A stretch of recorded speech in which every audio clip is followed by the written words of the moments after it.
So the key objectives and expectations. We want to discuss with you what is homeschooling. Where do we start? As part of that, we're going to touch on aspects of costs of homeschooling, methods and approaches, curriculums, exams. How do we know what grades our kids are moving through? We'll try and highlight resources that we as homeschooling moms use that support us, as well as what kinds of forums and groups we join to actually give us learner and parent support as well. So we'll look at the socialization aspect as well as sporting and physical health, and most importantly, we're going to cover a few misconceptions that people have about homeschooling, right? What we won't cover in this session is any aspects regarding starting a tutor center or any kind of homeschooling learning center. Today's session is purely going to be around how a parent can investigate the concept of homeschooling for their kids. Okay, so I hope I've set the scene regarding what we're going to discuss and what your expectations will be for this session. All right, so I'm going to start. Before I introduce my panel to you, I actually want to start by asking you guys one question. Why? Why have you decided to log on to this webinar and find out more about homeschooling? Perhaps you're a parent who already knows that you do not want to take your child through a mainstream education medium, and this has always been the option for you. So you are starting your journey of investigation here, or enhancing your investigation. Or perhaps you're a parent finding yourself in this weird, peculiar situation where, due to the pandemic, you're too nervous to send your kid back to school. Perhaps you're just looking for an interim fix to allow your child to remain at home for the next couple of months and then finish their grade using online support systems while remaining in the safety of their home, and then have your child move back to mainstream school next year. So I want you to think about that question. Why are you joining this webinar? Why are you choosing to listen to this intro to homeschooling, right? Each of us have our own reasons, but it's important that we establish what they are. So as I go through this panel Q&A and knowledge sharing, please keep that why question in the back of your mind. Okay, so I think let's start with our introductions. As mentioned, I'm Davina Subramani, and I'm your facilitator or moderator for all intents and purposes. I call myself a homeschooling newbie because I've only been doing it for about 18 months. I was where most of you are right now, not too long ago, in this starting of my journey, questioning, being nervous, second guessing myself, not quite sure what to ask or who to ask or where to go to. So I completely identify, because it wasn't too long ago that I was there. I have two boys, 12 and 10, who did start off in the mainstream schooling system. And I then started to understand how that system was working. And I didn't fully believe that it was serving my children's education purposes very well. I actually wanted to have my kids more engaged with learning. I really didn't feel that they had a true love for learning. It became, going to school seemed more like a kind of punishment to them than them wanting to go there and loving to learn. So I actually started off by wanting to explore how I can create independent learners who would begin to identify their passions through the discovery of the world. And that's what led me to my homeschool journey. So my hope is with this webinar, you all get to, share in the information that we're going to present to you today and understand the true aspects and benefits of homeschooling. And this is just a starting point. This is just an overview and a briefing. It is in no way a deep dive or deep analytics around homeschooling concepts. Today, it's to give you high-level information so that you're aware of what you need to explore further if you're deciding to do the homeschooling approach. Okay, so first I would like to introduce my first panelist. Her name is Sonia Hawkins.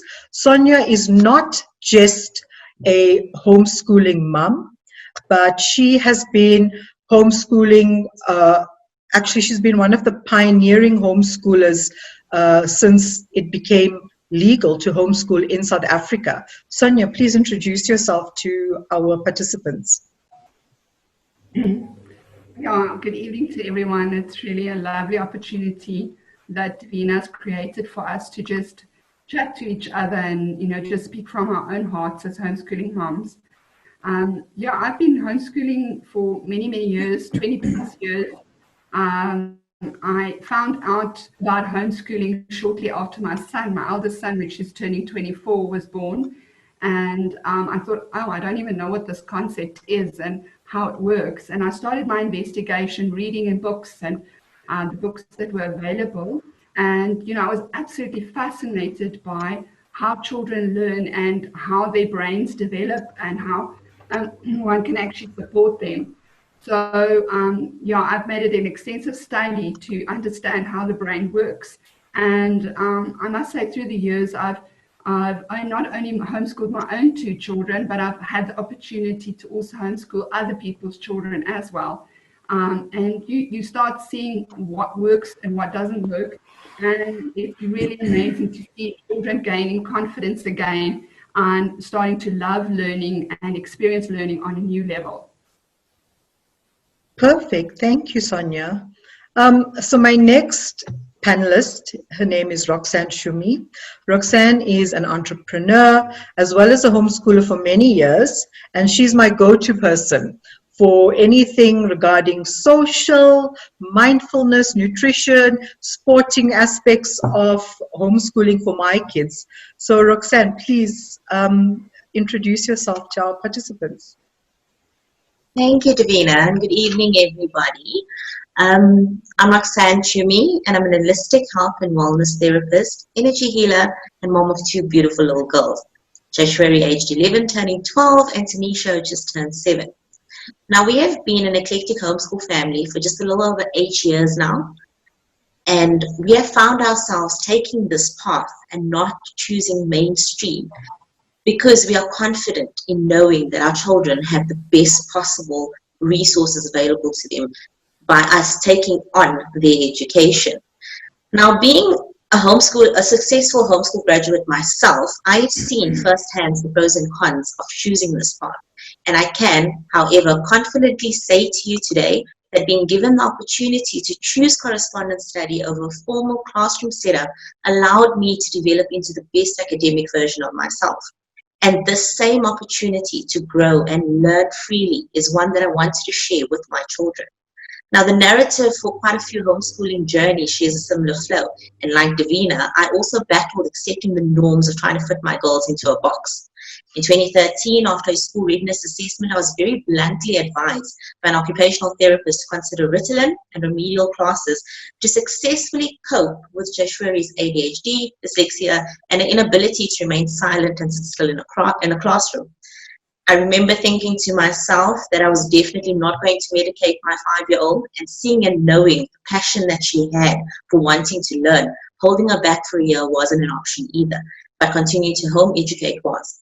Fast forward 7 years later, a few weeks away from turning 12, I have a beautiful, caring, social butterfly who has a passion for literature, numeracy, and aspires to be successful as an adult in any career of her choosing.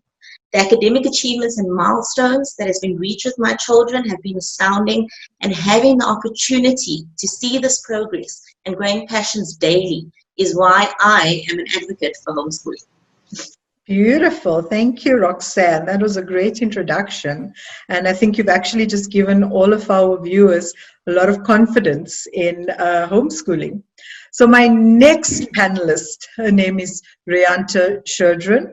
Rianta has become an extremely valuable part of my homeschooling resources, not just because she helps me access all the books and educational resources that I need for my kids, but Rianta has actually now become my very good friend and my sounding board, right? So Rianta is an entrepreneur as well as a homeschooling mom. Rianta, please introduce yourself. Hi everybody, I'm Rayanta. I live like 3 roads maybe away from Davina, but I don't see her that often because life is busy.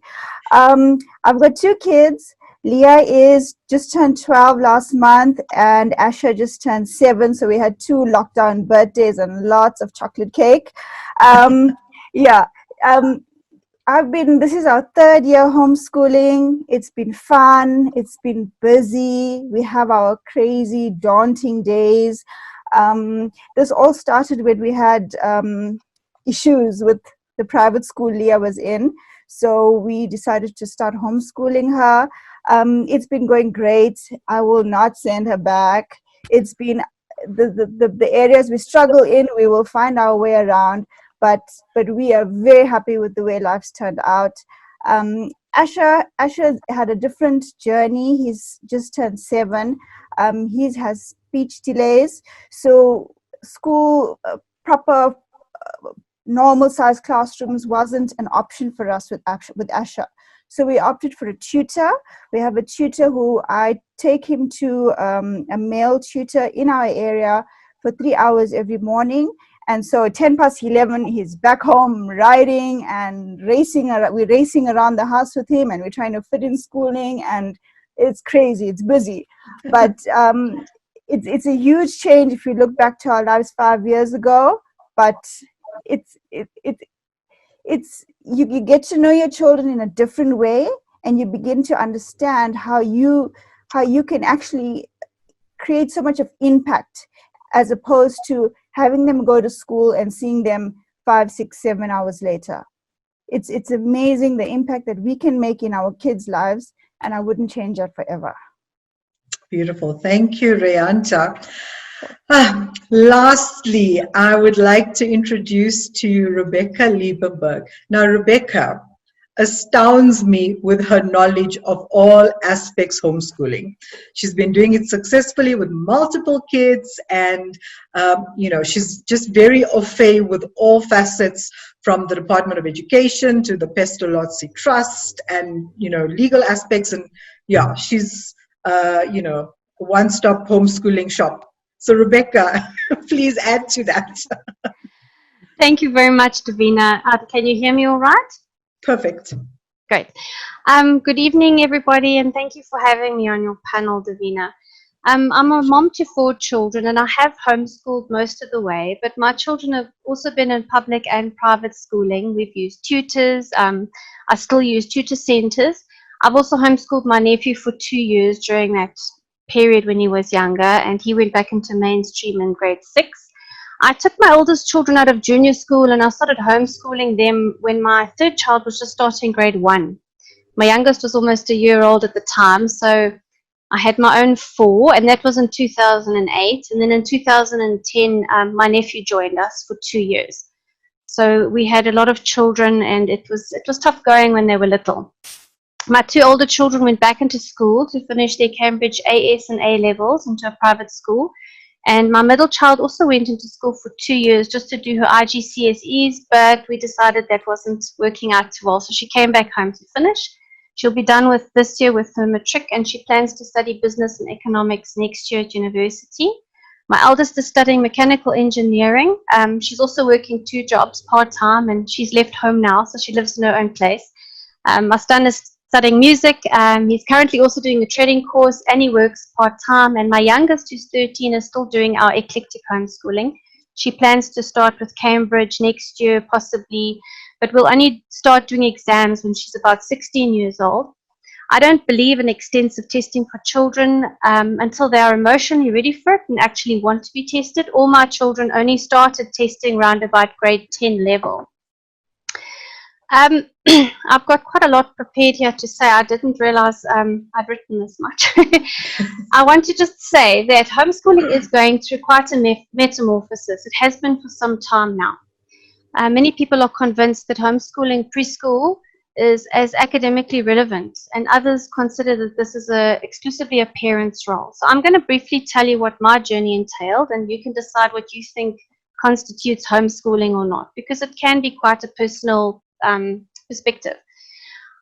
I believe that many parents are blending homeschooling and parenting functions into one thing. And while there is some merit to this, we need to distinguish between where regular parenting and home education starts to separate into differing roles. According to the South African law, home education is when the parent facilitates the academic learning of a child that they would receive in a school, in terms of an institution. It doesn't really include school readiness and early childhood development and early socialization. It's generally understood that when you send your child to school, they're emotionally, cognitively, and psychologically ready to deal with this separation anxiety when they leave their parents, as well as dealing with other new adults and a group of new peers who may or may not have similar life experiences or a frame of reference, that they can relate to. So it's taken for granted that this child can now cope with all of that as well as learn on a formal academic level. And this is where most of us part ways in our estimation of what parenting and homeschooling is and is not. So I was one of those mothers who basically started from the moment my child was, I found out I was pregnant. Learning was everything. And that resulted in me having children who were extremely responsive and intuitive from the moment of their births. And I was very much in tune with my children. So the early schooling years and our early homeschooling years was very much an engaged process. And for me, this is very, very key to what homeschooling is. That's wonderful. Thank you, Rebecca. And I like that you gave us a quick overview of what your homeschooling journey looked like. To stay with you, Rebecca, actually, I know this, and coming back to my why, I guess, I know there's quite a few parents that are probably looking at interim schooling solutions, right? So they're looking, just to keep their kids safe at home now, because a lot of them are stressed, a lot of them are worried, they don't quite feel comfortable to let their kids return to, the physical school premises, but they want their kids to continue their schooling, but remain in the safety of their homes, and then continue their journey, back at mainstream in 2021. How can we address and how can we help advise and alleviate some of their concerns? Okay, this is quite a big topic, but to put it succinctly, if I can, if you plan to put your children back into school, then you really have to keep them working at the same pace that they have been doing in a school. They have to keep to the same context that they were doing with their schoolwork. So they would never have to make the shift of coming from school into home. They actually need to still continue thinking of I'm at school now. So that's their context of their education, which means that you're going to have to cover very specific material, and you don't have much room to deviate or modify the work to suit your child, whether this is good for them or not. Your schooling will not be an organic process, and it will be determined externally from the school that you're working with, the curriculum you're using, the teacher that you're working with. So you'll need to stick to this in order to keep on track so that your child can slot back in, from whence they left. So, that is quite different from homeschooling. So we don't like to call this homeschooling as such. Schooling. Does that answer it enough? Should I go more into that?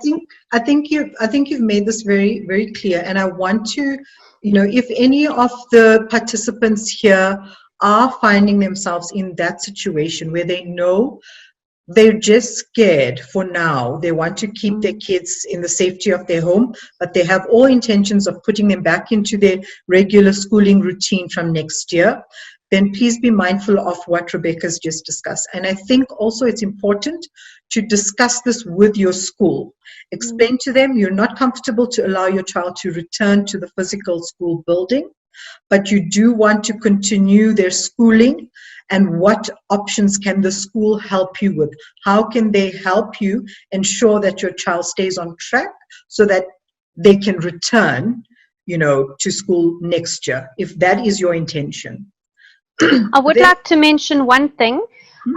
Because we're in the middle of the year already, the parents will have the children's work planned for the year. They will have the textbooks. They already know the path that the child is walking for the rest of the year. So it's not really necessary for them to go and buy new things or slot into new modes of education using service providers for the rest of the year. This is not necessary. They can continue using what they already have. They shouldn't feel pressurized into spending more money.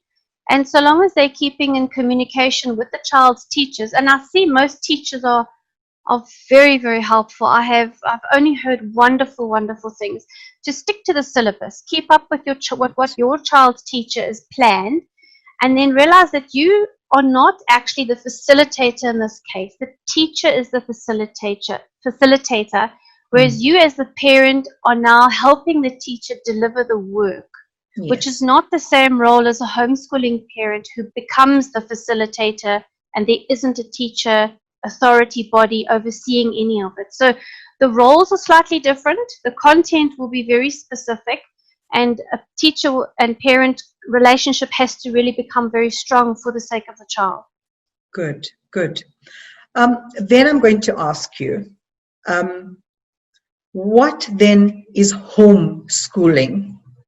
And if you can then also touch on something, because when I first started my journey of investigation and exploration, I started coming across terms like deschooling, unschooling, and I was like, what is this? Right? So I think it's very important, because there's a lot of parents that are on this webinar right now that have probably started some of their own investigations, and they would have also come across these terms.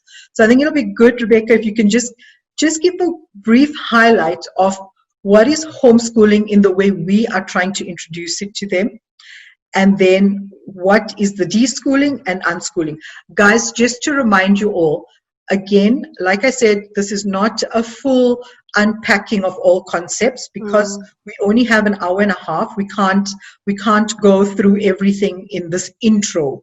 So today we're going to share with you the high-level concepts, and hopefully we're going to do a few more webinars where we can unpack in more detail.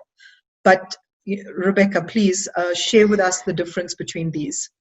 Okay, so homeschooling in essence is when you as the parent take on the responsibility to homeschool your child in your own home.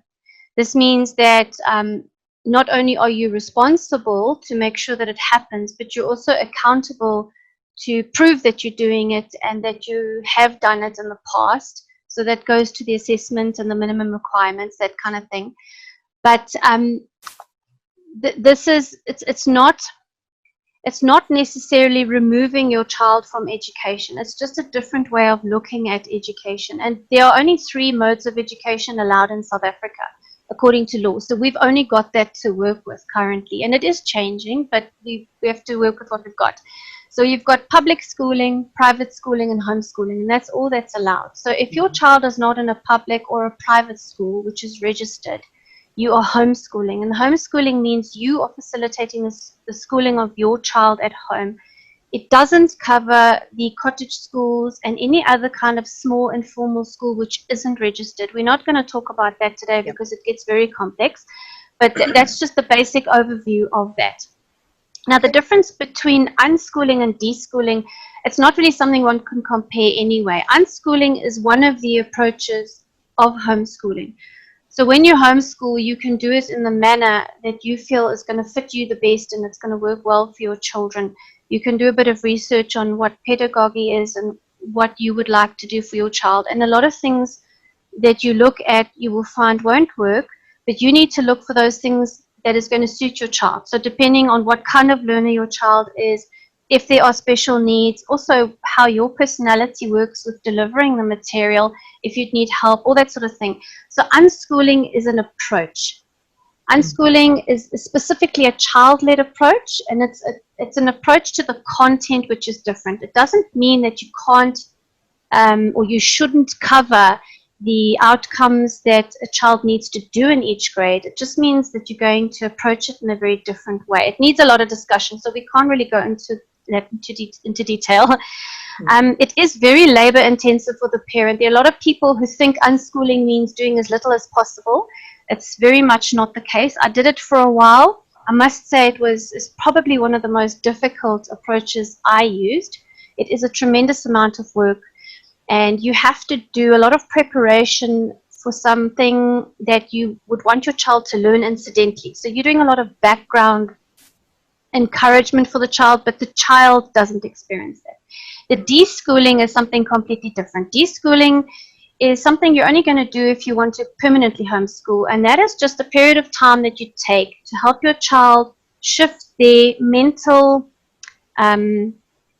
understanding of where the education is coming from and what the point of it is. It's basically changing context from an institutionalized kind of education to now I am learning at home with my mom, and I am responsible for my education together with my mom, and there isn't a teacher who's going to spoon feed me. So that's the context shift, and deschooling really just refers to that period of time which you're going to work through with your child to change that context. You should not be doing this if you're going to put your child back into school because you specifically don't want to change their context. You want to keep up with what you're doing. That's it in a nutshell, I think. Yeah, I think you touched on it and you explained it quite well. So especially parents who currently have kids that are in mainstream school, and you're seriously thinking of moving them into this homeschooling environment, right? Sometimes you'll hear people say, "Oh, you should take 6 months or a year and deschool." Basically, what you want to do, if I could say it in a very, layman's way, is you want to take them and you want to let them let go of everything they've been conditioned with at a mainstream school, so that they're opening up themselves to learn from the world and the environment around them in a different way. So sometimes it's very helpful to deschool them. When you start them off in their homeschooling journey, if they're coming out of mainstream school, especially. Okay, so now one of the, every time I get somebody calling me about and to ask me about homeschooling, one of the first questions they ask me is, how much does homeschooling cost? Now, I know there's no one straightforward answer to give you. I can't say it costs $5.99 and then you can budget $5.99 and you can continue. It doesn't work so easily, unfortunately. I have found that costs will vary depending on what options you are choosing. Curriculums also come into play here, but I'm actually going to direct this question to Sonia, who she actually helped me when I was doing my investigations and explorations around this. Sonia? Yes, Davina, this and everybody else, this is a very interesting question. And I think a lot of parents that start off in homeschooling are very overwhelmed, like you mentioned before. And it's like trying to find a book in a library that you don't even know if it's alphabetical, you don't know where it is, and it's just massive, and it's just one book after another. And there's lots of aspects that, you've got to be looking at, like curricula is always there, resources people have to think of, maybe possible outings. Schoolers are very fond of outings, and Roxanne will cover that part for us. Then things like stationery and special stationery. Maybe there's a special interest your child has that you need to invest in. And then, of course, the extramurals. Homeschoolers really enjoy the extramurals. So, once one starts homeschooling, you're working from your actual child, and then you're working out from there. I think that's an important approach to take, because many times we think, okay, well, our answers are out there somewhere. If we could just find the website or just find the curricula, then everything will be solved. And this is the beauty of, like Rebecca was mentioning, of de-schooling. Because what are we doing? We are connecting with our child, finding out what makes my child tick. Why is my child maybe not functioning as they should in a normal system? What is their natural way of learning, and how does their brain organize itself for learning? And then start from the child's perspective, and then start looking at that, and then bring in resources and books, and then think of curricula.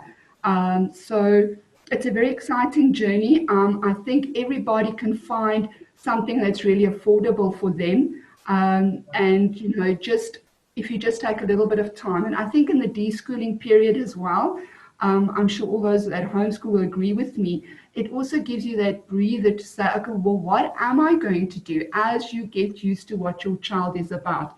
But super exciting adventure that we are on. And like Rayanta was saying, wouldn't take it back for anything. Yes, yes. And there's something very important that you touched on, Sonia, and you know, learning styles. I remember when I started my journey, and I was obviously introduced to you, very fortunately, I was introduced to you, and you helped me because I wanted to investigate and I wanted to know whether my kids would actually manage learning in a home environment, firstly. Secondly, I was like bewildered. I had no idea that there was learning styles. The only style I knew was my kid needs to read his book, he needs to do his homework, and then he must know, you know, his subject. But you actually unpacked that for me because I came and did a learning styles assessment, and we looked at their intelligences, and that actually helped me understand what would be the right type of curriculum and approach for them. I think it'll be beneficial to, you know, to the participants if you elaborated a little bit about that, Sonia. Okay, Davina, I will do. It's just interesting that we all have a different brain organization for different tasks that we do. And when we become aware of the brain organization or the brain profile of the child, along with the learning styles, we get a more complete way of working with that child so that they can learn naturally. So, you know, and sometimes it's a bit difficult because what kind of learner is my child? And that's why the session we had together was so useful for you. Yes.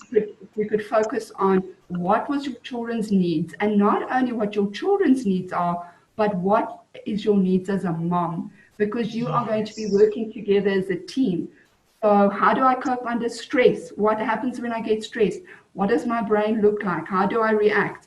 And this is wonderful sort of non-verbal communication that our kids can be giving us so that we can provide the correct resources for them.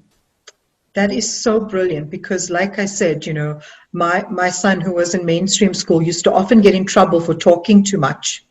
And I used to actually reprimand him almost every day when I would get complaints from the teachers telling me, you know, he's not listening, he's always talking. But then it made me actually realize through the assessment that he is a child that needs to retell what he thought he just learned.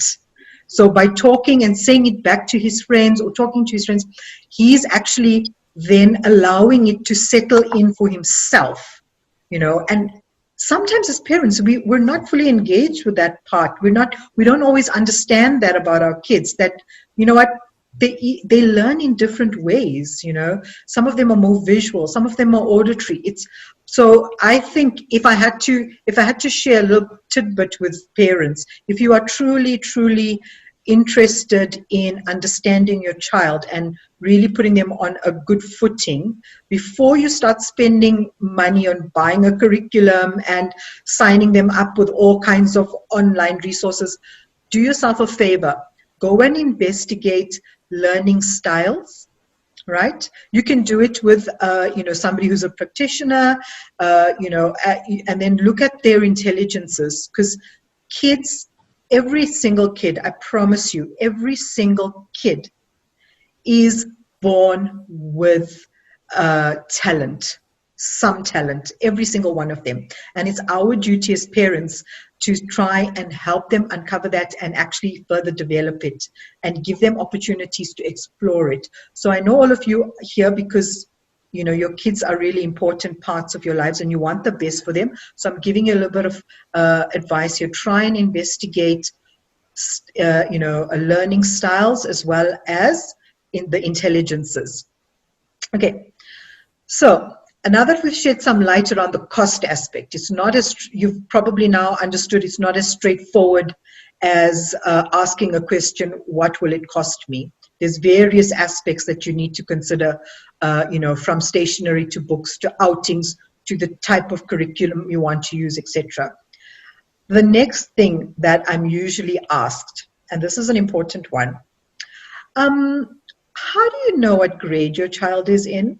I mean, how do you tell that your child is learning and progressing? Do they write exams? I mean, how do you really know your child is actually learning against some kind of recognizable standard? So Rianta, in your experience, how are you managing to identify that your child is learning? How is it that you work with your daughter, for example? Thanks, Davina. So when we started, it was also something that stressed me out, that I always thought like we would have to have a year-end exam or a mid-year exam or a test after every module or chapter we did. And I very soon came to realize that if you're working one-on-one with your child, it's like if you think of a class situation, a teacher who's teaching a group of 12, 15, 20, 25 kids, they're not going to fully know that every single child has reached the desired level of learning. And the only way to do that is by giving them a blanket test. But when you're sitting one-on-one with your child, you will know very quickly whether your child has actually grasped it or is actually just like messing around and not even listening, or is like totally into it. You will know. And once I realized that, what is the point of a test? You can actually, once you've taught your child, you can actually know whether your child is actually going to get in the 90s for that test or 40 or 50%. So what is the point of it? If you know your child hasn't grasped it, you work further and you recap and you practice some more. And it becomes an instinctive thing where you know where your child is at because you're working one-on-one with them. Yes. So what Leah and I always say, it's like something I've said it numerous times over the past 3 years with her, is practice makes perfect. Absolutely. And we apply that in like everything we do. Every time she like moans at me that I'm asking her to do it again, I tell her, just remember, practice makes perfect. So I become like a little parrot sometimes. but very often it's what gets us through, and it helps her to understand that actually by the end of recapping the second and third time, and then a week later I've asked her to recap again with me, she knows it. There's things I can remember that in our first December when we left school, I remember reading a history book together with her for the first time we ever did history. And up till today, she can tell me what is an historian, what is an archaeologist, and she's like a little parrot to me now. Because the recapping reinforces concepts, and we've gotten used to it.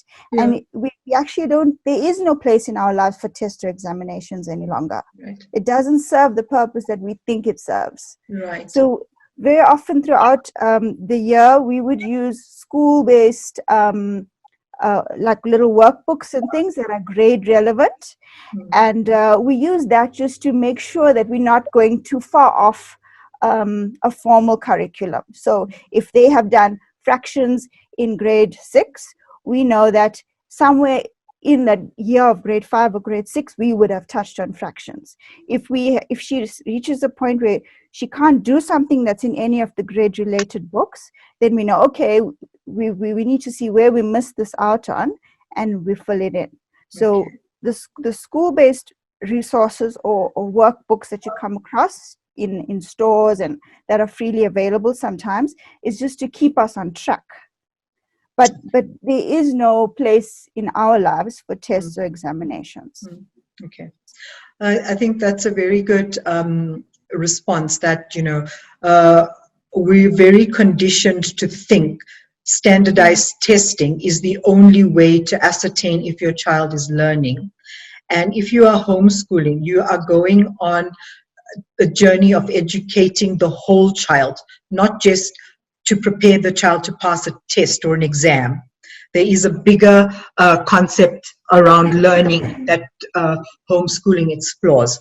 But that being said, it's always easier to do it with kids that are in, younger grades, primary school grades, if we had to assign a grade to the phase, But there are various ways and methods that would come into play here that parents need to investigate. Sonia, you having had 2 kids that have gone through the complete homeschooling regimen, how can you elaborate a little bit around options of testing and when? Thanks, Davina. Yeah, I really just suggest the same thing that Rebecca does. You can sort of in primary school really work on setting a good foundation with the child, only moving on when they've actually mastered something. That's really important, because what happens in the school system, and to no fault of the teachers, because they're managing a lot of children, we really do understand. But in a homeschool situation, we ideally look at where the child is, and we only progress once they've mastered that specific part of the work. So with a subject like maths or languages, it's really important to have that foundation nice and strong. And we do that through various ways and various methods, like Charlotte Mason method, traditional sort of classic method. And they all have got their good properties that will suit different kinds of children. Yes. I also remember Roxanne was mentioning eclectic. It's a very, very nice method to use. So once the foundation is laid properly, and of course it's really is very organic, and parents are actually connecting with children, you start seeing that the children become more excited about learning, start investigating things for themselves, and it gives you quite a strong indication of what they are capable of.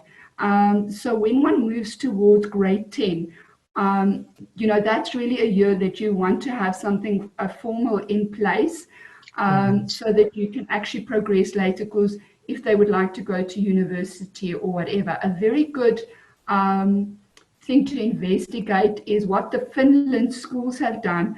They've been mentioned as the best educated children in the world. There's quite a few YouTube videos, and we will share some. I've shared one that Davina will send to everyone.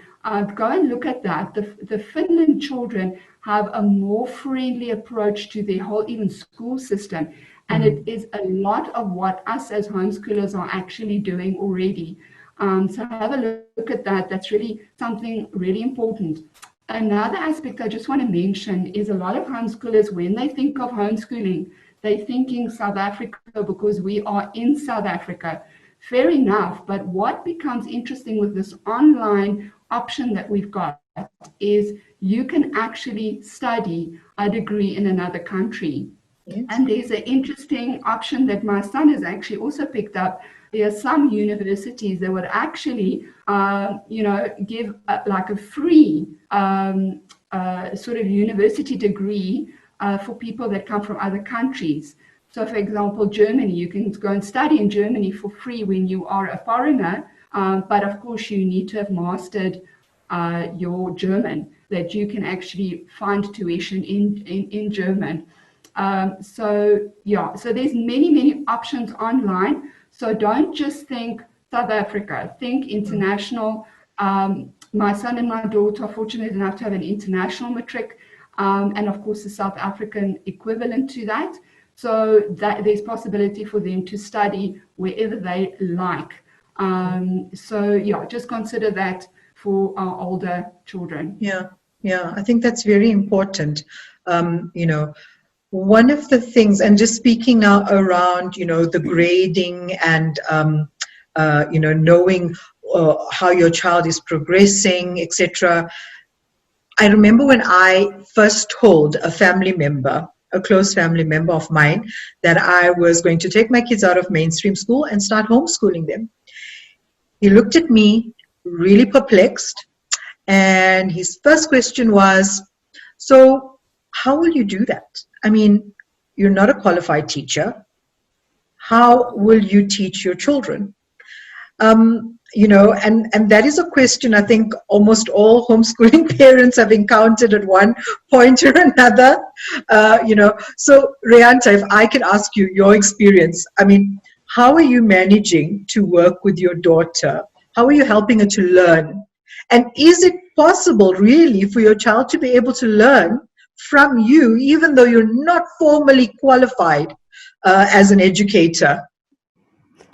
Okay, so Leah's in grade 6. Certain subjects are getting a bit challenging for me, like Afrikaans. Yeah. So in those types of subjects where I admit we would need help, we are actively searching for tutors and things, and we have quite a few options lined up for the next 6 months to the end of the year to try out.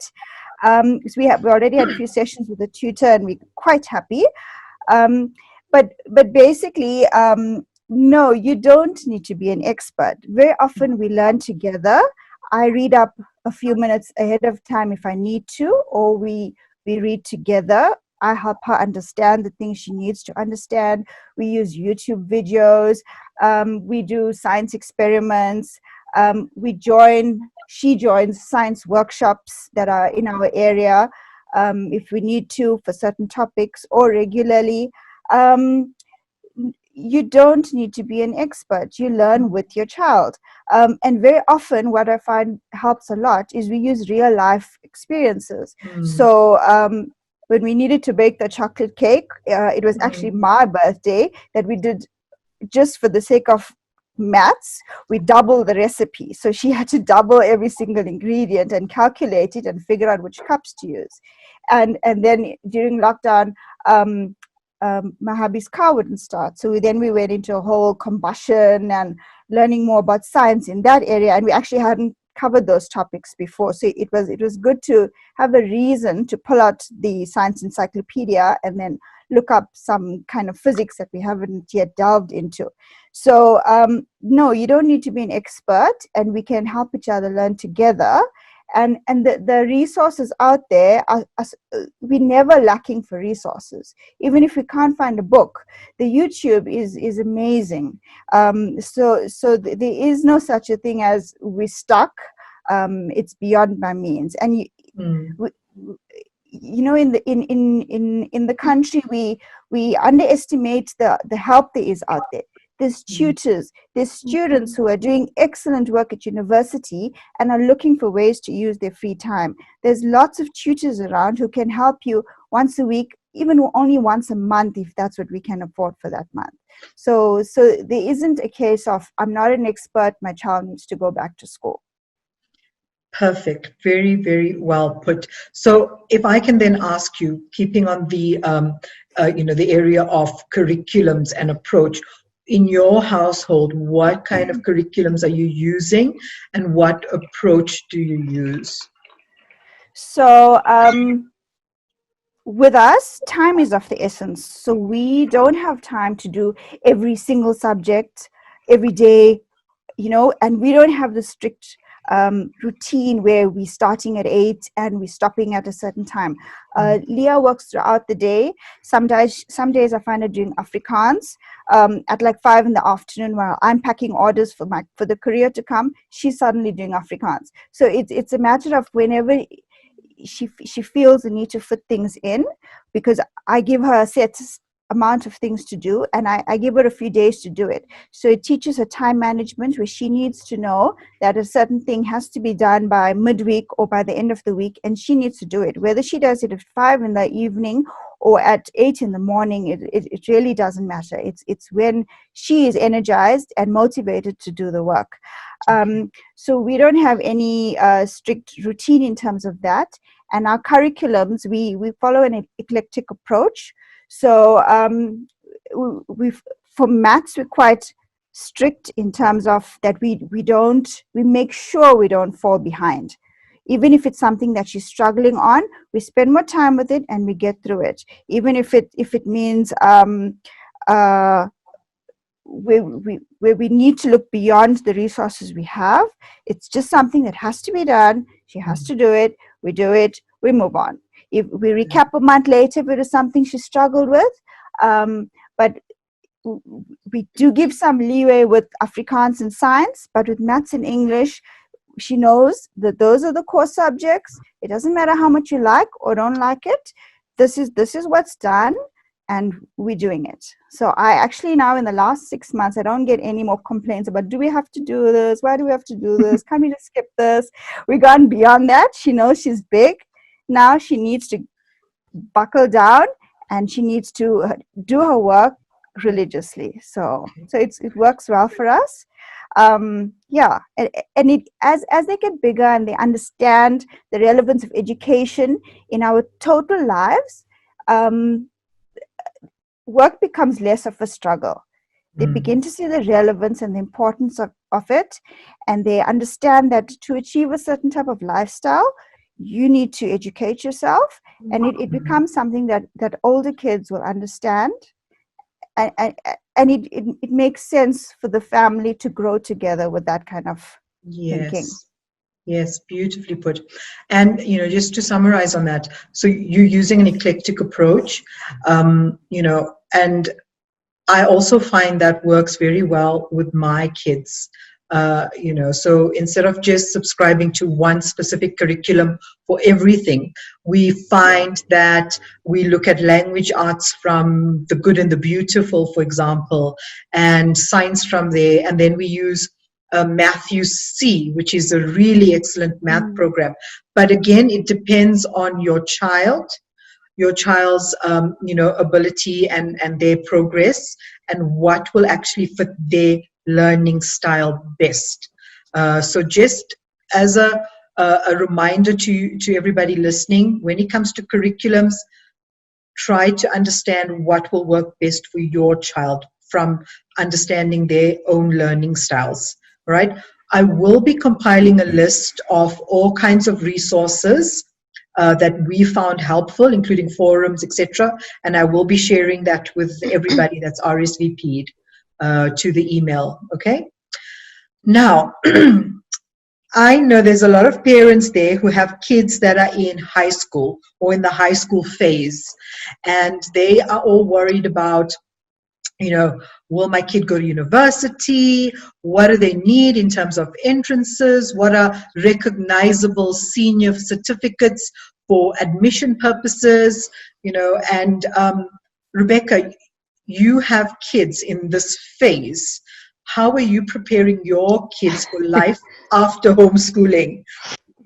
What is it that we need to tell our parents out there that they should be cognizant of if their kids are in high school and they want to move on to studying?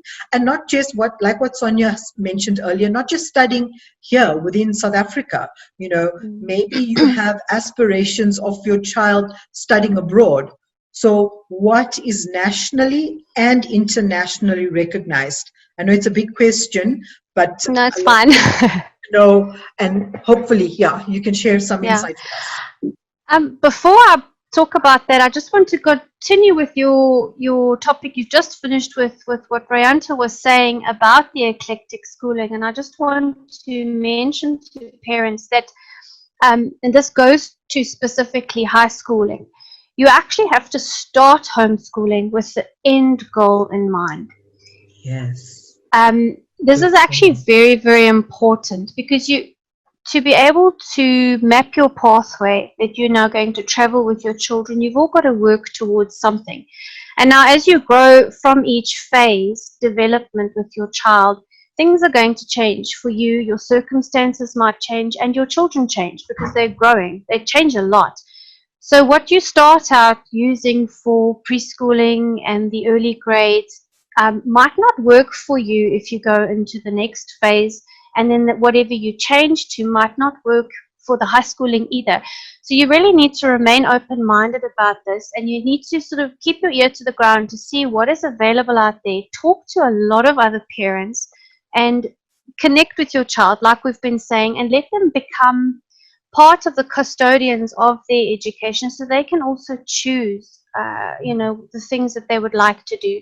I also personally like the eclectic approach very much, and just to basically tell people what that is, it is when you as a parent take bits and pieces from many parts of curricula.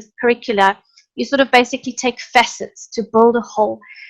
But it is important to always keep a core as your center, your grounded part. And most people use maths and their mother tongue as their core.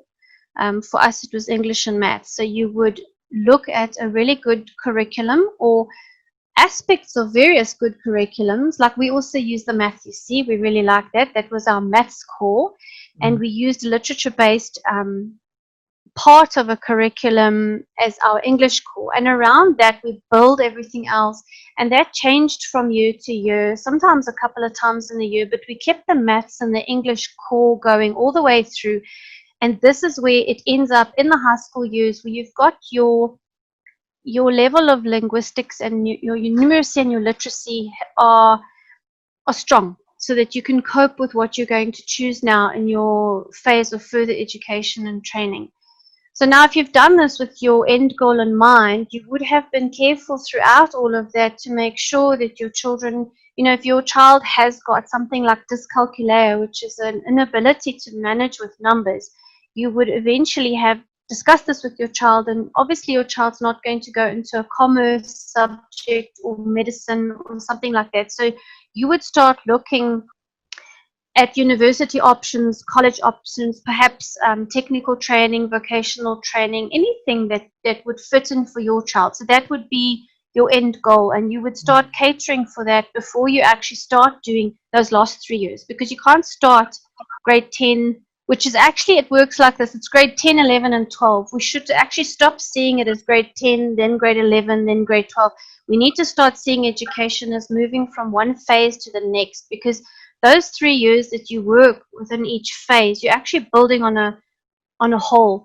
And so the high school years, when you enter that and you're now thinking of, let's just use university as an example, because it is the highest order that most people aspire to, and you have to get really good grades to get into university. So if your child wants to go to university, it is advisable that you do maths all the way through, because if you don't have maths, it closes a lot of doors for most undergraduate studies. Not all, but most. It really limits your choice if you don't have maths. So I know that's a tough call, but I made that a non-negotiable for my children, because I'm really terrible at maths, and I didn't do maths. I didn't finish it. I had to do typing instead, which serves me very well now. But so many doors were closed for me when I wanted to study, and I discovered things while I was studying that I wanted to do, and the requirements all needed me to have a really good maths mark for matric, and I didn't. So I decided we're not going to go down that road. Whether they struggle with it or not, they're doing maths. It was maybe a bit harsh, but that's, each parent gets to decide for their kids. Yes. So each university has their own requirements as well. So this is one of the things that makes it very difficult in the end, when you're now going to apply for the undergraduate studies. You have to actually discuss this with your university of choice. You've got to contact them. You've got to go through they've got various departments that help the students. Some of it's online, some of it, you can go and discuss it with them. On the whole, it's not terribly well organized, so it is a very difficult process. I'm very grateful that my eldest daughter managed the process pretty well. She did a lot of the work on her own, so she has helped her siblings through each process as well. So I've got an in-house advisor. She was actually here this Sunday helping my daughter do all her requirements. They submitted everything online, and took them the whole day, but they got everything done. So we just wait now for the response. So you have to actually do a lot of research to know what it is you need to give to the university for your child to get in. So that's basically the university entrance requirements. I don't want to go into what you need to do for each kind of field of study or undergraduate course, because that's going to be a tremendous amount. So it's just basically that's a separate webinar on its own. Yeah, very much so. So basically, you got to approach the tertiary institution of your choice and find out what is it that they want from your child in order for them to gain access. That's it. And you have to cater for it. And what you haven't done, you now start doing. And you need to do this at least by the time you're in grade 11. You can't wait till the year you're in matric to start. Right. What was the other part of your question? Have I answered enough? So I think you did give me a good response in terms of what should parents be doing if they're looking to, get their kids to university. The other point was, what is internationally recognized? So what are the senior certificate options? So if you're matriculating, there's the national senior certificate, there's A levels, AS levels. What does it mean, and what does it allow you to qualify for in terms of university entrance? Okay, so South Africa has a national curriculum, and they work to a national curriculum statement, and this dictates exactly what the kids have to know according to what the government has outlined as the requirements, for what the kids have to do, and that is the CAPS curriculum. The CAPS curriculum is given in all public and all private schools. That is the only South African offering that we have, except that the IEB in private schools, it's also CAPS. It's just examined slightly differently, and it's taught slightly differently. In an IEB school, they go into a little bit more detail, and it's slightly more analytical, and they expect of the student to have not just the facts and figures to write the exams, but they need to be able to discuss it a bit more, and they need to be able to apply their knowledge in a slightly more abstract way. So they might give them a circumstantial question instead of give me the answer, which means they'd have to discuss it. So there's a lot more mastery involved in that. That's just the South African component. Just for our listeners, what is IEB? Because I don't think everybody will know the acronym. I think it stands for, it's an independent electoral board. It's basically a separate examining body. It's both CAPS. It's just, I noticed that some people like independent examination board. Independent, that's right, yeah. So they just examine the same CAPS slightly differently. In a different way. Okay. Yes. Yeah, that's basically it. But it's all CAPS, it's all South African. Okay. But I want my child to go to university in the UK.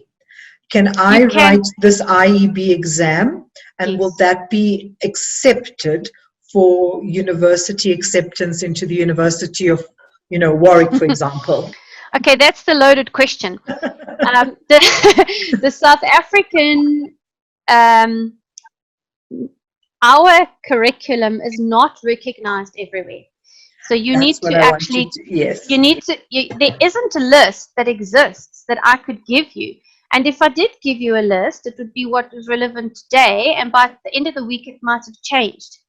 So if you want your child to go to a university that is overseas, you need to contact that university and ask them, do you accept the National Senior Certificate CAPS, or must it be IEB?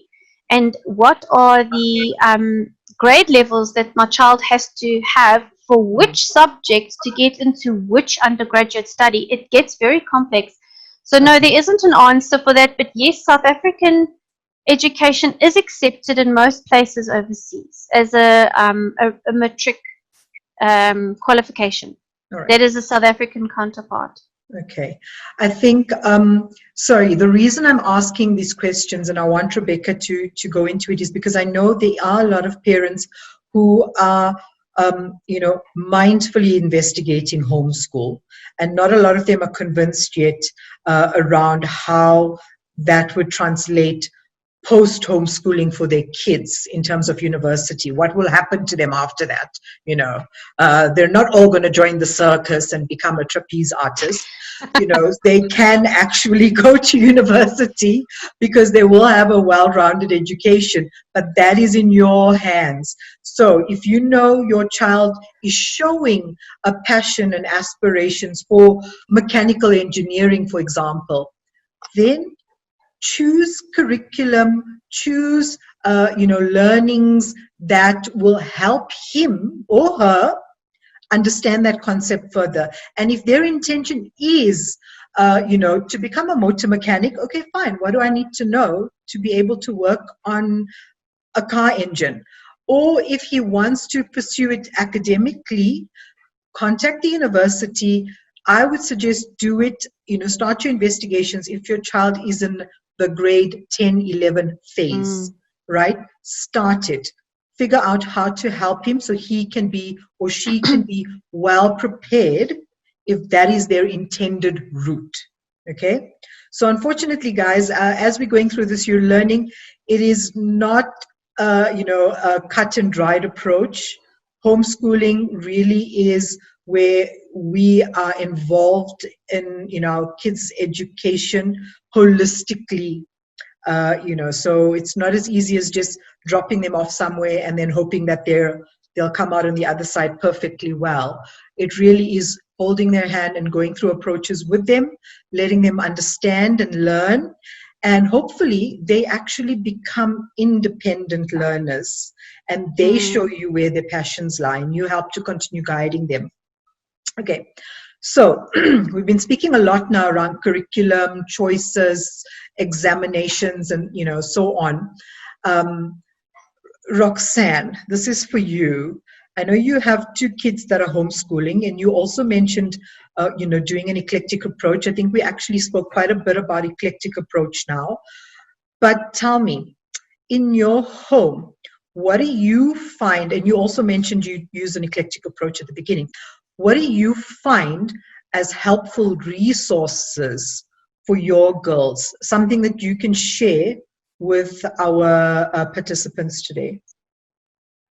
Thank you, Davina. For us, by taking the holistic approach to schooling and development, it allows me to address my child as a whole and as an individual. So it allows me to decipher what would work for them and what wouldn't. And when it comes to resources, I have chosen an eclectic approach because we have used everyday opportunities as learning opportunities. We have chosen everyday exploration as learning opportunities. I mean, Rayanta said it beautifully where they baked a cake and, a math lesson was there. I want to share one of the stories with my kids that we came across that was a beautiful learning experience. So we decided to take a nature walk one day, which is something we love doing because my kids are free-spirited and they're nature-loving.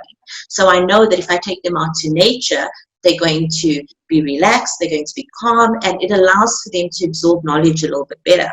So on our nature walk, while we're walking, we approached a field of wildflowers. And the very first thing that came up was, Mom, how do plants and how do trees grow? And to that, my answer was photosynthesis.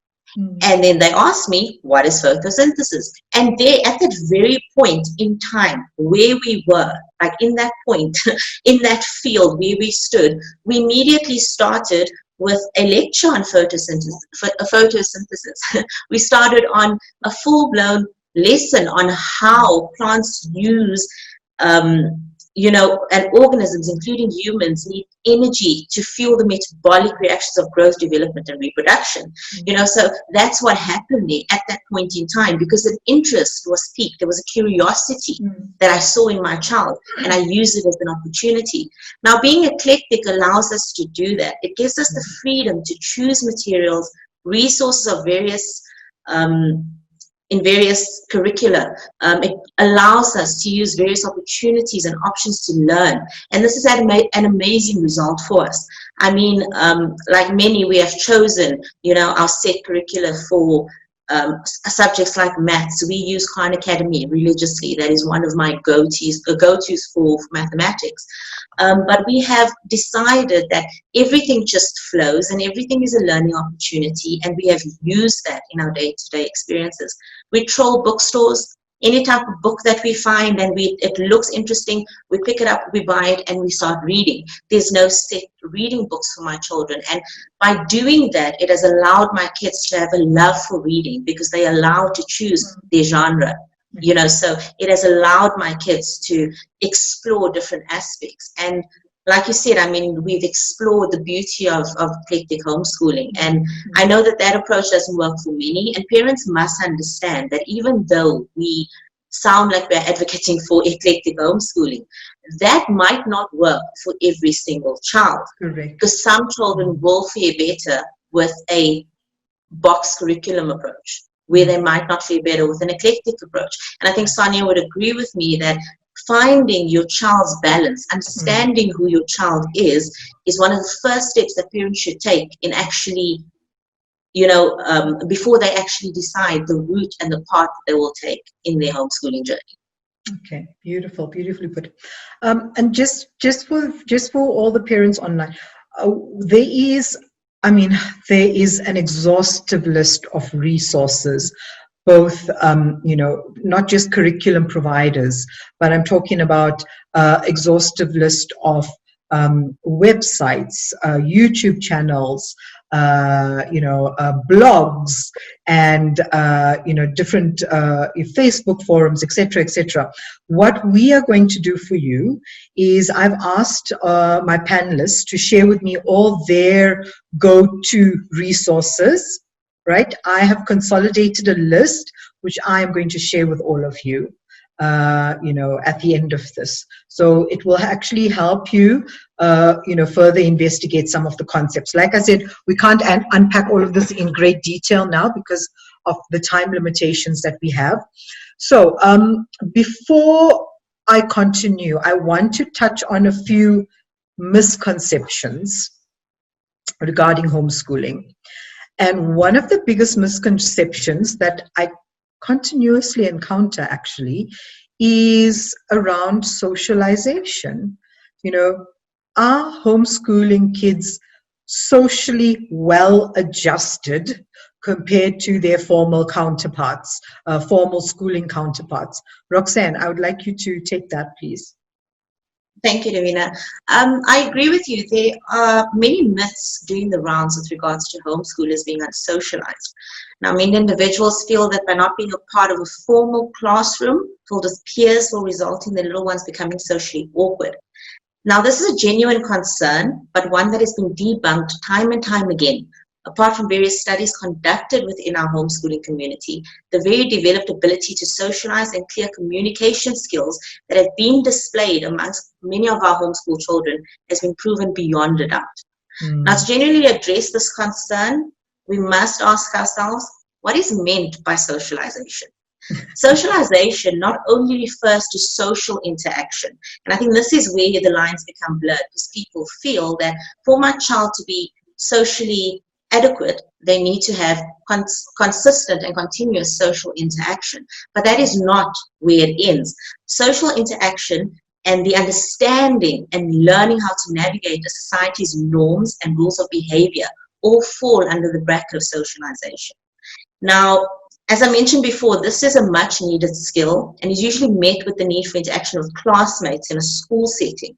What many parents fail to see is that this skill is a natural ability that is developed through daily observation, exposure, and healthy interactions.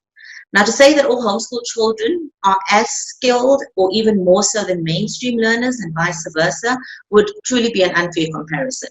As I mentioned before, being a homeschool graduate myself meant that I was exposed and fell victim to teasing and bullying in a formal education setting. But I've also been exposed to the isolation that was brought on by being homeschooled. Now, not all children succumb to the pressure or the ill treatment from their peers and mainstream, bullying. And many mainstream kids do blossom into social butterflies, and they are fully grounded and they're ready to take on the world. And in that same way, many homeschoolers are also not socially adept. They are fully grounded too. Now, one thing I want to bring across to the parents is that the development of the skill, the socialization skill in your child, is one that falls on your responsibility. It becomes your responsibility as a parent to ensure that this need is met. Now, before any parent freaks out about the pressure that this places on them, I want you to remember that socialization has a very clear meaning. Socialization is the process through which people are taught to be proficient members of a society. Now, homeschool children can be well socialized in terms of both peer interaction and learning cultural norms by creating opportunities for this to develop. It is the parent's responsibility to create the opportunities for socialization to occur. Now, children are natural imitators, and a great deal of their character development comes from those who are modeling behavior. Now, and also we do know that a child's first reference now to act in public comes directly from their parents. And this is where the responsibility of the parent comes in, to be a social model for their child, but in a positive way. Now, in my opinion, homeschooling will drastically change your child's social skills, but in an incredibly positive way. The reason I say this is because we cannot shelter our kids, and we can't helicopter parent either, but we can be involved as homeschooling parents in the influences that surround them. With more opportunities to socialize, with larger groups of diversity within that social circles, it allows your child to develop stronger respect, understanding, and a clear ability to communicate with children and adults alike. One of the most beautiful characteristics of a homeschool child is their capacity to interact with people of all ages, from siblings and parents to friends old and young, and even community leaders. I've seen them speak up for themselves because they have the ability, they are not afraid. There's no inhibitions, there's no judgment, there's no discrimination, and they're confident in their interactions. And this is only because they have the freedom to express themselves, where not to put down mainstream education. Like I said, there's pros and cons to each one, but them being in a homeschool environment allows them to be more open and allows them to be more free. And I'm going a bit off topic, but I want to share my experience with everybody. You know, I missed my friends a lot when I started homeschooling. When my mom and I personally decided to take the plunge in homeschool, my first month was exciting, second month was okay, and the third month I felt totally alone. Now, my mom was a full-time working parent, and all I had was my online tutors, my computer, and my books. So I lived a very isolated life for the first few months of homeschooling. But so then just I to ask you, decided... Roxanne, sorry to interrupt you, because you just mentioned something very important, and it's actually going to address a question that's come in from one of the parents to ask, if both parents are working, is it still possible for a caregiver or somebody to be there to help continue the child to continue their education? And what you've just mentioned, that your mom worked full time and you were managing your schooling. Look, in my instance, because I was over the age of 16, schooling then becomes the responsibility of the child. You know, there's no governing body that says you are not allowed to leave school at the age of 16. Now, I hadn't left, but I chose in correspondence study as opposed to the social formal, well, not the social, but the formal education setting, mainly because I was bullied and I was teased, and I had a very, very bad experience at high school, and you know, it wasn't something that I wanted to continue. So that was my option. Now, when it comes to parents with younger kids, I'm not sure on the legalities, and I think maybe Rebecca can confirm or maybe give more insight in that. But I do believe that as a parent, you know what is good for your child, and if you are taking on this homeschooling journey, that you need to consider the measures that need to be put in place. You need to consider that I am working, but with me working, is my child's education going to come first? And this is where tutors, this is where caregivers, but adequate caregivers, au pairs, this is where they all come in. Someone mentioned early on, exactly, and grandparents. Someone mentioned early on that there's a lot of grad students that are available to offer themselves up for this particular reason as au pairs. And this is where I go back to saying that social interaction, education, and anything that you do with regards to your kids becomes your responsibility. And a lot of parents need to realize that this journey is not just about taking my child out and putting them in front of a computer and having them learn. This is about taking your child into this lifestyle and becoming a socially conscious and aware and mindful parent for your child. Beautifully said. That is the education of the whole child, and that is what we are talking about. That's not just the academic side. Just to add to the just to close on the topic around socialization, I know with my two boys, they again, I started this journey and I was so clueless and I was so unaware of so many things, because this was one of my concerns as well, that they weren't going to be at school every day seeing their friends and, running around and playing. But when I met that first parent who was a homeschooler, it was like, I was so excited because she opened up to me and she told me about ice skating that happens once a month. There is paintball, there's adventure golf, there's picnics at Emarentia Dam, for example, or, outings to the zoo and to Saibono. And there is actually so much of social interaction happening with homeschooling kids. There was a point towards the latter part of last year where I actually said to my boys, I was like, you know what, guys, okay, we can't do all the social stuff now because we actually need to seriously sit and do some work also. So I started reducing them because there is, and it's it's amazing. And what was so great is that they are meeting kids from all over with different interests and cultures and vibes. And it's it was so amazing. So just to alleviate any concerns around your child's going to be too lonely, they're not going to have friends. You know what? Again, like what Roxanne said, just to summarize, it is your responsibility. There is a lot of groups and forums, right, that we can introduce you to if you are going to become a homeschooling parent, that you'll be added to all over South Africa, not just in Gauteng, not just in the Western Cape, all over. There are lots of groups where you can take your kids on these amazing, outings, but they also become learning outings at the same time. So please don't feel that your child is going to be isolated. In fact, they'll probably find a lot more friends that are a lot more like-minded and, show a lot more caring and maturity with them. That's, in my personal opinion, that's what I found. Then just to close on the question around whether we can homeschool if we are full-time working parents.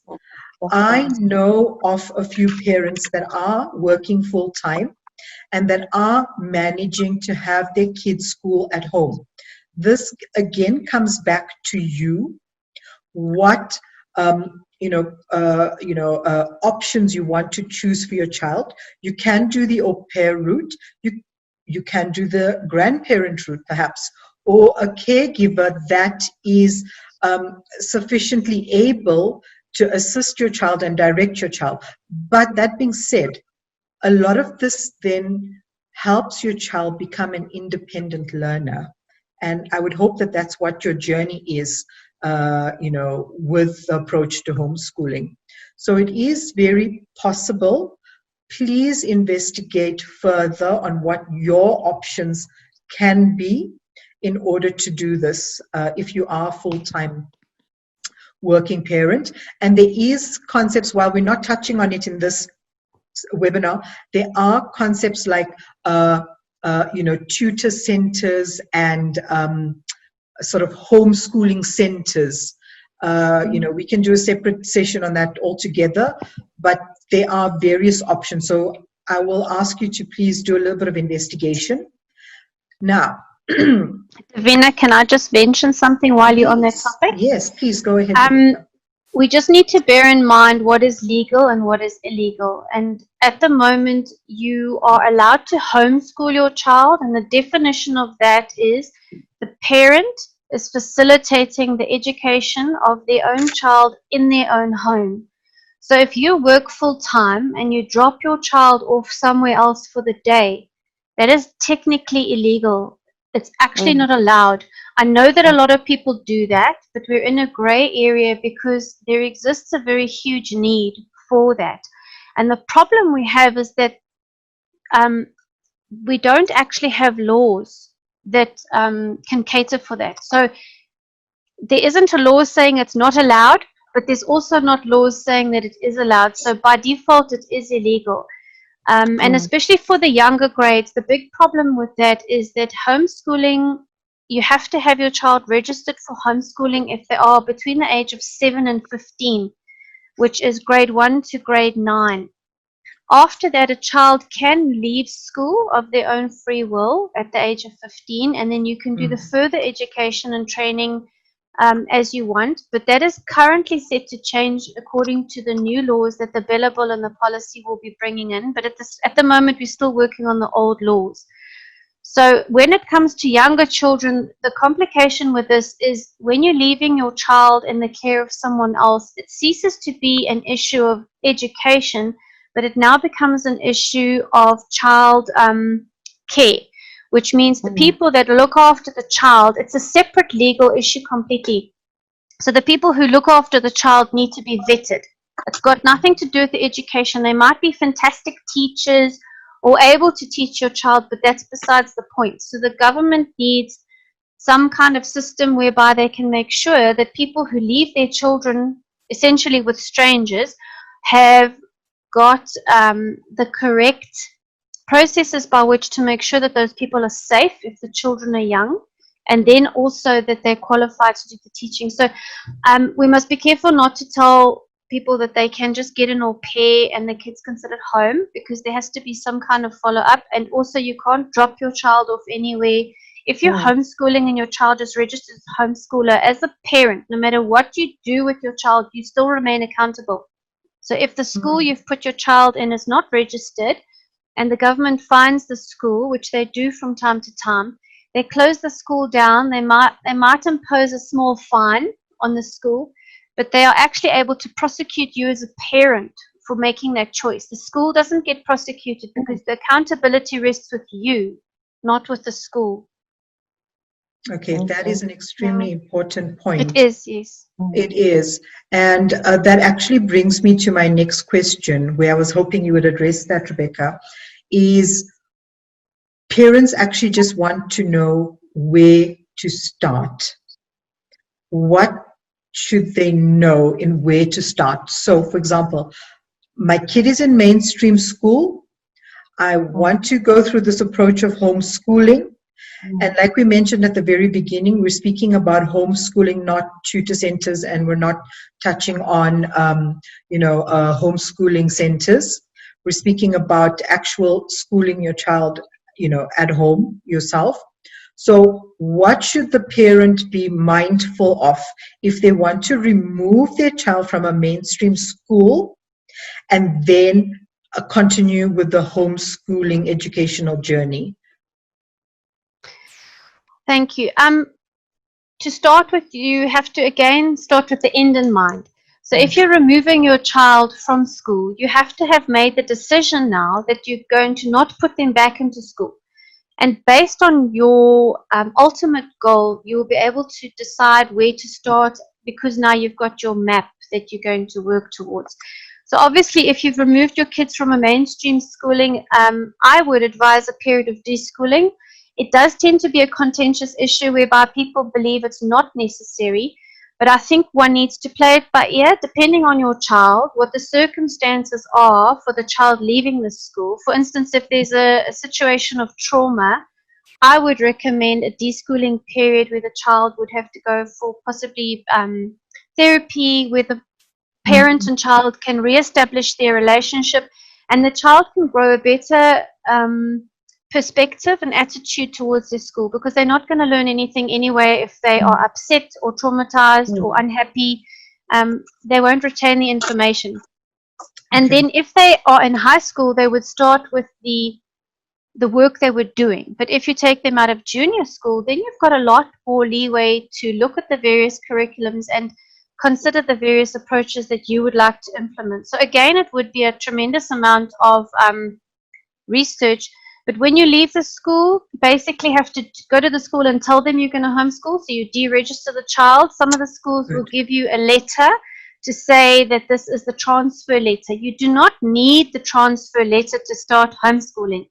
I know some schools say that you do, but it's not true. You just need to inform them that you're removing them and you're now exercising your right to choose another form of schooling.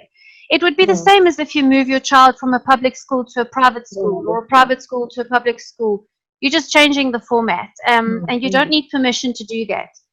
So you can just take the leap, start schooling. You can register your child with the Department of Education. They don't always get back to you quickly, so you just do your registration online. Make sure you have recorded that you made the effort, and then when they get back to you, then you can tell them this is what we did, this is how we started, this is where we are right now, and you take it from there. Okay, perfect. Thank you. Thank you for addressing that. So we are actually coming to the end of our session. Before I do, and before I go into a summary and closing, when people were RSVPing, I asked them to submit questions that they would like, the panel to address.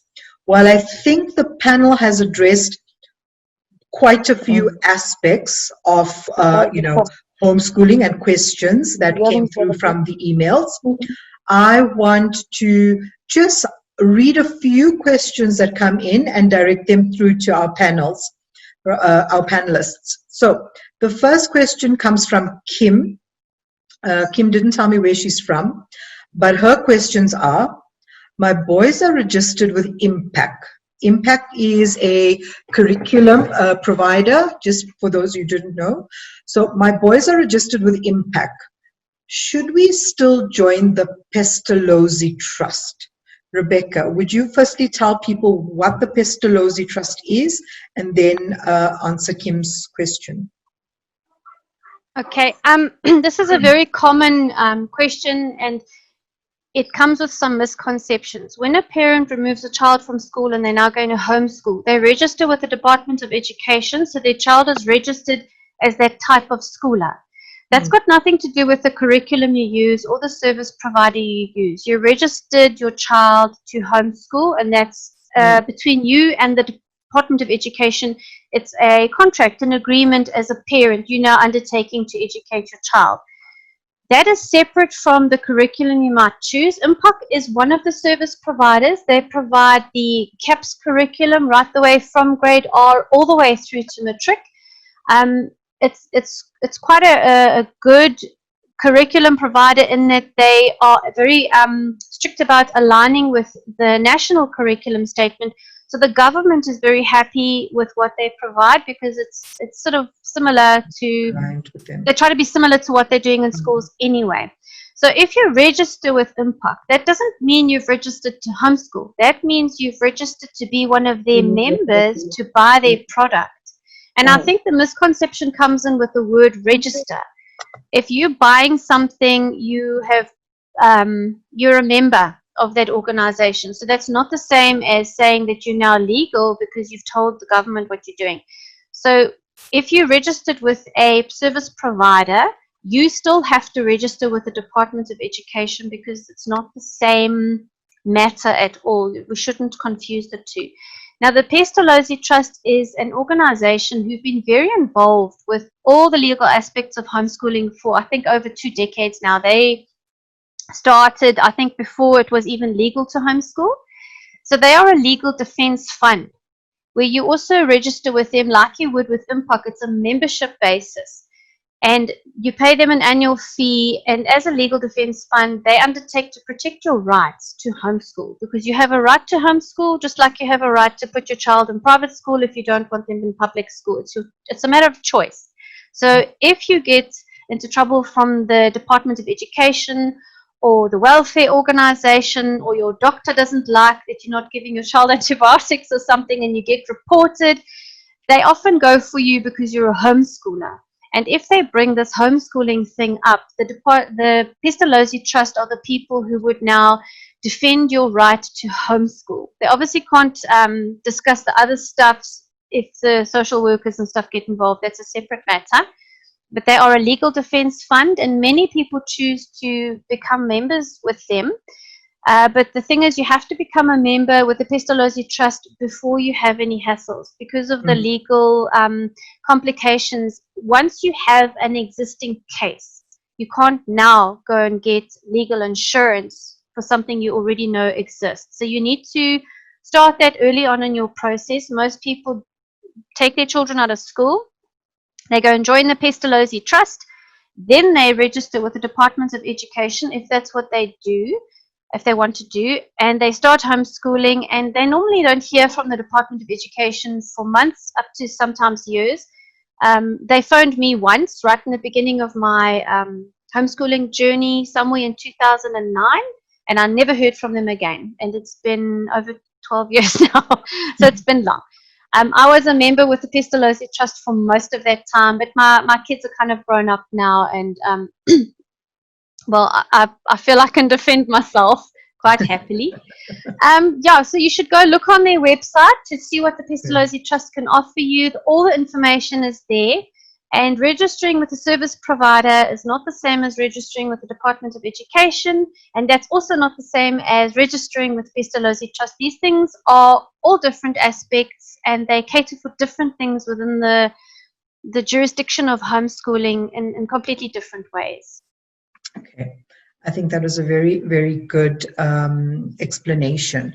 So guys, please do yourself a favor. We will send out the links to the Pestalozzi Trust so you can go and do a little bit more research. You could probably even get into contact with somebody from the Pestalozzi Trust if you have more in-depth questions around it.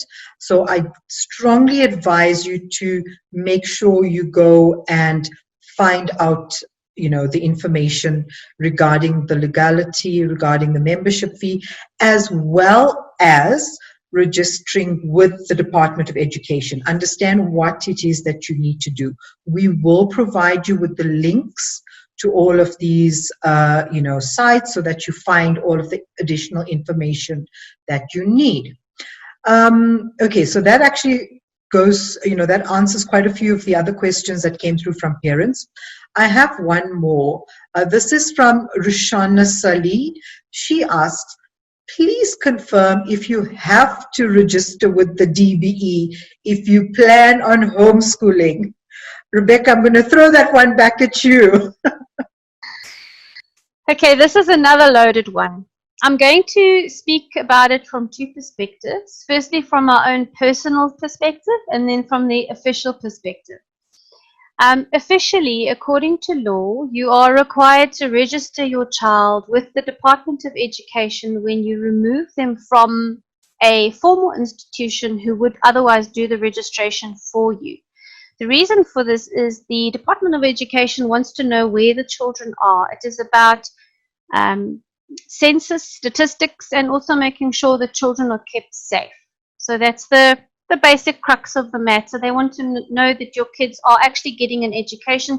So I feel that their reasons are quite good. I can't fault any of that. I'm in agreement with that. So they're not out to stop everybody from homeschooling. Now, this is part of the problem.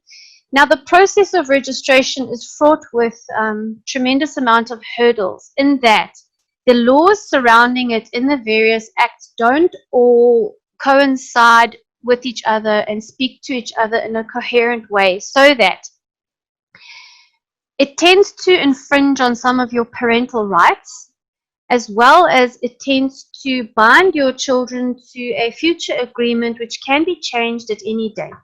So personally, I did not register for homeschooling with the Department of Education because I realized in reading all of the laws and what they're asking of me, the requirements and stuff like that, some of it is downright discriminatory that I feel other people don't have a right to know about my family. So I felt it was an invasion of my privacy as a legal entity, and as well as my children's privacies. And since I am the custodian of their future reputations, I've got to be very careful what I bind them to. So for myself, I didn't agree with the registration process.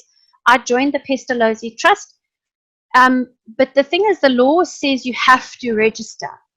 But it also says in the law that you must register unless you have a good reason not to. And therein is a loophole. It's a very, very big topic. We're not going to discuss it today because it can keep us busy all night. But I use that for myself to not register unless I am compelled to at some point in time. If the Department of Education, well, they know that I didn't register. I was actually there. I was at one of the meetings and I told them I don't register, and they just looked at me. They didn't actually do anything. They kind of had this uncomfortable smile and sort of, oh, moving along, let's talk about something else now. So they are very much aware of me, but they do know that I have a specific standpoint, and they do know that I will personally put up a fight, and there's nothing that they can use against me in terms of my children's education or welfare where they could wedge any reason in to approach me. They would have to outright confront me with, why are you not registering? And then I will deal with that in terms of the law, which I think I feel comfortable with doing it. But I don't think parents must take this on if they are at all unsure. This is not something you must do, especially if you've got little children. It is a scary thing. I've spent many years reading about it, and it took me a very long time to get to that point. I had a tremendous amount of help in terms of discussing this with the Pestalozzi Trust, their representatives, and other parents who have done similar things. So it's not something I just woke up and decided to do, and it's not something I did because other parents are doing it. It was very much something I decided based on my circumstances with my own reasons. And that is actually the most pertinent fact if you're going to make a choice like that. Yeah, so that is the legal aspect of it. Okay. So I think we're actually running out of time now, and I would like to round up in the last 13 minutes that we have. So guys, at the very beginning, I set out the clear expectations and outcomes for this intro to homeschooling. And I hope that we've been able to give you a real highlight and understanding around what homeschooling entails. It really is an involved process, so don't be under any a misunderstanding or misconceptions that it's going to be a walk in the park. Me, speaking personally, from the time I've started, I have had days where I wake up and I thought to myself, what have I done? Why have I chosen this route? This is crazy. You are going to have days where you feel like you are just doing the wrong thing by your kids. You are going to be like, you know what, I want to give up. But let me tell you something. This is so normal. This is just the persona and the anxieties and the stresses of a homeschooling parent. But I can tell you that if you are choosing to go down this route, it is incredibly rewarding. You're not just looking after your child's academic education, you're actually investing in your child. You're actually creating a different kind of relationship with your child and really giving them an incredible start, foundation to move on in life. They will become, or my ambition with my homeschooling, my purpose that I'm doing it is because I want to empower both my kids to become independent learners, to find their passions through understanding the world around them, not to be bottled into one way of learning, right? To be able to explore and then become lifelong learners. Not just until they finish school or until they finish university. So it becomes, a bigger whole child, addressing. So to summarize, what have we discussed? We have covered aspects of costs. We have covered aspects of curriculums. We've covered aspects of socialization and sports and support resources and online tools and the first steps you should take if you are considering this homeschooling journey. I actually think we covered quite a lot, and we've given you a really good intro to homeschooling. What I will be doing, because there is quite a lot more in-depth discussions to have, if any of you are really serious about going on this journey and have more questions, as part of registering for this webinar, you will be receiving, I mentioned, that full exhaustive list of resources, curriculum providers, service providers, YouTube channels that we use, all of that goodies. Plus, I will be sharing with you the details, contact details for all my panelists. Remember, I said to you, we are just parents trying to help other parents. So we are really happy to share our contact details with you so we can take more, detailed discussions offline and give you more insights and inspiration, even if that's what you need. So thank you very much for joining. We've tried to address most of the questions. I think we did address all of them, actually. And I'm really, really glad that you've taken this opportunity to come and explore what is homeschooling. So we're going to close for today. I want to say thank you so much to my panelists. Ladies, you were awesome. Thank you very much for dedicating so selflessly your time and wanting to help and share your knowledge. I know how daunting it is when we first start to do these investigations and you feel all alone and you just want to find that one person who can help you and share information with you. And I hope today we've helped all of these parents by sharing lots of information. So I will be sending out links. Hopefully the video recording worked, and I will be editing and sending that video recording to you as well. So to the parents, good night. Thank you very much for staying with us and listening. And I wish you very well with your further explorations and investigations into homeschooling. And please don't hesitate to contact us once we share our contact details with you. Okay? Bye-bye, everybody. Thank you.